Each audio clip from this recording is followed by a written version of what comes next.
Uttam Reddy, turning point Kadapa.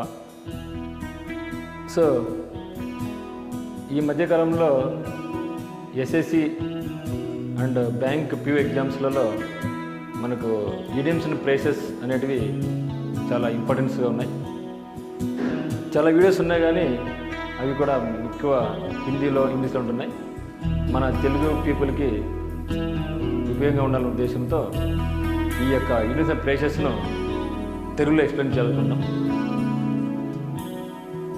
ఈరోజు కొన్ని ఈ యొక్క ఈడియమ్స్ అండ్ ఫ్రేసెస్ నేర్చుకోగలుగుతుంది. ఇక్కడ ఒక 5 రాయడం జరిగింది. Number 1, to get in hot waters. Second 1, between the devil and the deep blue see. Third 1, to show white feathers. Fourth 1, A feather in the cap. And fifth 1, to meet in one's వాటర్లూ. ఇప్పుడు చూసినట్లయితే first 1, to get in hot waters అంటే వేడి నీళ్ళు తెచ్చుకున్నాము. మనం ఎట్లా గుర్తుపెట్టుకోవాలి? So వేడి నీళ్ళు తెచ్చుకుంటే దాంట్లో మన మీద పడిన లేకపోతే మన చేయి దాంట్లో పెట్టినా ఏమవుతుంది? మన చెయ్యి బాగా కాలిపోతుంది, మన బొబ్బలు ఎక్కుతాయి. అంటే మనకేదో ఆపద పొంచుకొని వస్తుంది, మనకేదో ఇబ్బంది జరుగుతూ ఉంది అని అర్థం. సో అట్లా ఎట్లా గుర్తుపెట్టుకోవచ్చు అంటే మనం to get in hot waters means to get in to troubles. So మనకు ఆపద ఏదో వస్తున్నాయి అని అర్థం. అట్లా గుర్తుపెట్టుకుంటాం. నెక్స్ట్ ఏముంది? Between the devil and the deep blue see. So between the devil అంటే ఏంది? దయ్యం. సో డీప్ బ్లూ సీ అంటే ఏమి? చాలా లోతైనటువంటి సముద్రం. ఇప్పుడు నేను ఎక్కడున్నాను? మధ్యలో ఉన్నా. అంటే ఇక్కడ చూస్తేనేమో దయ్యం ఉంది, ఆ పక్కేమో లోతైన సముద్రం ఉంది, మధ్యలో నేను ఉన్నా. ఇట్లా వస్తేనేమో దయ్యం పట్టుకుంటుంది, అట్లా పోతేనేమో సముద్రం మునిగిపోతా. సో నేను ఎటు పోలేని పరిస్థితి ఉన్నది. అంటే ఇప్పుడు నేను ఎక్కడున్నాను? ఇట్లా పోవాలన్నా అట్లా పోవాలన్నా నేను డిసైడ్ చేసుకోలేకపోతున్నాను. అంటే ఐ యామ్ ఇన్ డైలమా. నేను డైలమాలో ఉన్నాను, కన్ఫ్యూజన్లో ఉన్నాను. ఓకే, నేను ఎటువంటి డెసిషన్ తీసుకోలేకపోతున్నాను అని అర్థం. అంటే ఇప్పుడు between the devil and the deep blue sea అంటే I am in dilemma, to get in dilemma అని వస్తుంది. To show white feathers. To show white feather అంటే ఏమి? ఈక. వైట్ తెల్ల ఈకలు. సో ఏదైనా సరే ఒక యుద్ధం జరిగినప్పుడు ఒక సోల్జర్స్ యుద్ధం చేస్తూ చివరికి అతను ఓడిపోయే దశలో ఉన్నప్పుడు అతను ఏం చేస్తాడు? వైట్ ఫ్లాగ్ చూపిస్తాడు. అంటే వైట్ ఫ్లాగ్ ఎందుకు చూపిస్తున్నాడు? అతను భయంతో చూపిస్తున్నాడు. ఇతను చంపుతారే ఉన్నాను ఇంకా అనే ఉద్దేశంతో అతని యొక్క తెల్ల జెండా చూపిస్తాడు. అంటే అప్పుడేమి? నేను భయపడుతున్నాను, నేను లొంగిపోతున్నాను, ఇంకా మీరు చంపొద్దండి అని అతను వేడుకుంటాడు. అంటే టు షో వైట్ ఫెదర్ అంటే ఏమి? To make fear. So fear అని అర్థం. Then a feather in the cap. దీన్ని మనం a feather in one's cap అని కూడా అంటూ ఉంటాం. సో చాలా ఇంపార్టెంట్ వర్డ్ ఇది. A feather in one's cap అంటే క్యాప్, టోపీకి ఇంకొక ఈక మొలిచింది, ఇంకొక ఈక వచ్చింది అంటే అర్థం ఏమి?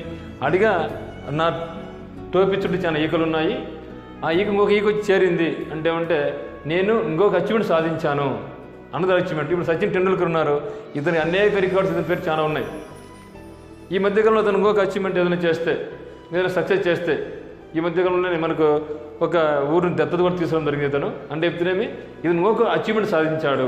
సో ఏదైనా సరే ఒక వ్యక్తి అచీవ్మెంట్ సాధిస్తూ పోతూ ఇంకొక కొత్త అచీవ్మెంట్ చేస్తే అప్పుడు మనం ఏమంటామంటే a feather in the cap అంటాం. అంటే అనదర్ అచీవ్మెంట్, అనదర్ సక్సెస్ అని అర్థం. Then to meet in one's Waterloo. To meet in one's వాటర్లూ.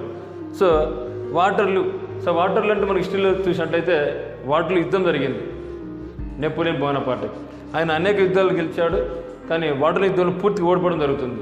అంటే ఆయన ఓడిపోయాడు అంటే తన యొక్క ఓటమిని చవి చూచాడు, అంటే యాక్సెప్ట్ చేశాడు, తన యొక్క ఓటమిని యాక్సెప్ట్ చేశాడు అని అర్థం. అంటే టు మీట్ వన్స్ వాటర్లు అంటే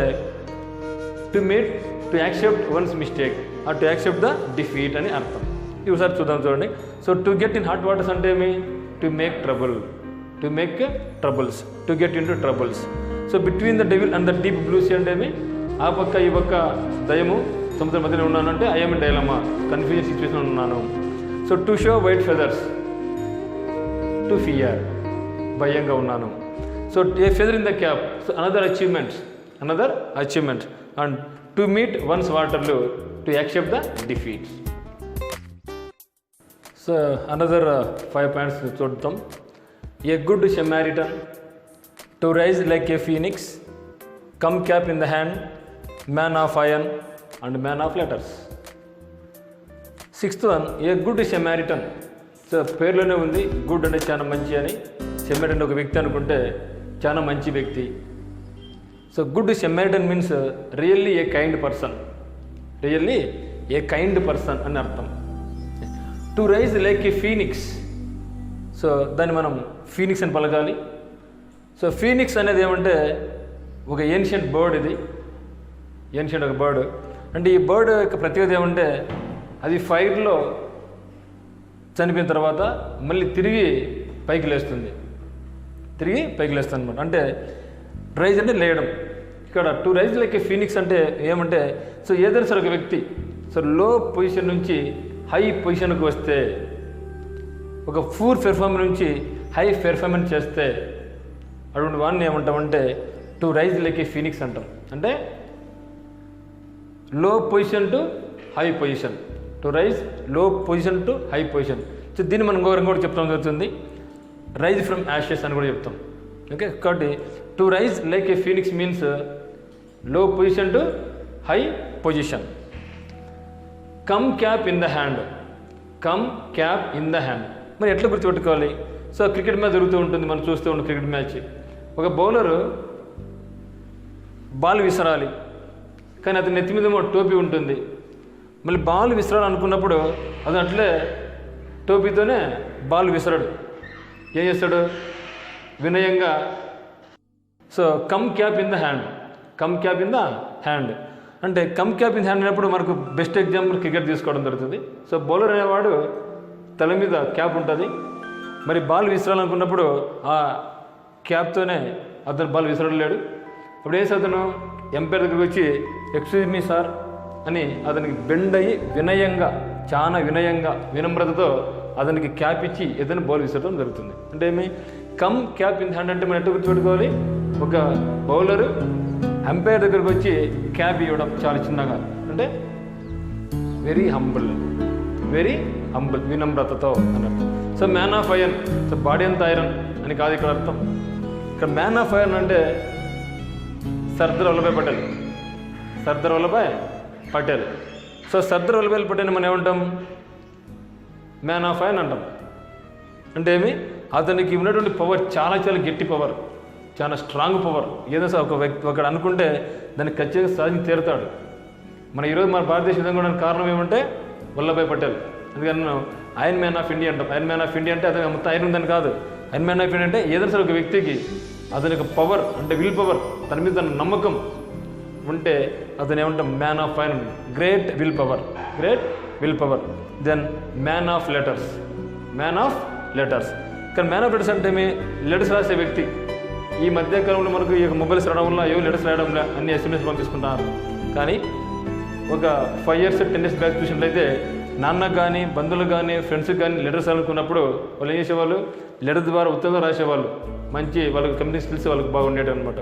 కాబట్టి సో మ్యాన్ ఆఫ్ లెటర్స్ అంటే ఏమంటే స్కాలర్స్ అనే వాళ్ళే మనకు బుక్కులు రాస్తారు, పత్రికలు రాస్తూ ఉంటారు. కాబట్టి ఏ వ్యక్తి అయితే స్కాలర్గా ఉంటాడో అతను ఏమంటాం? మనం మ్యాన్ ఆఫ్ లెటర్స్ అంటాం. So a good Samaritan, really a kind person. To rise like a phoenix means low position to high position, to rise low position to high position. Come cap in the hand, clear గుర్తుపెట్టుకోవాలి, very humble.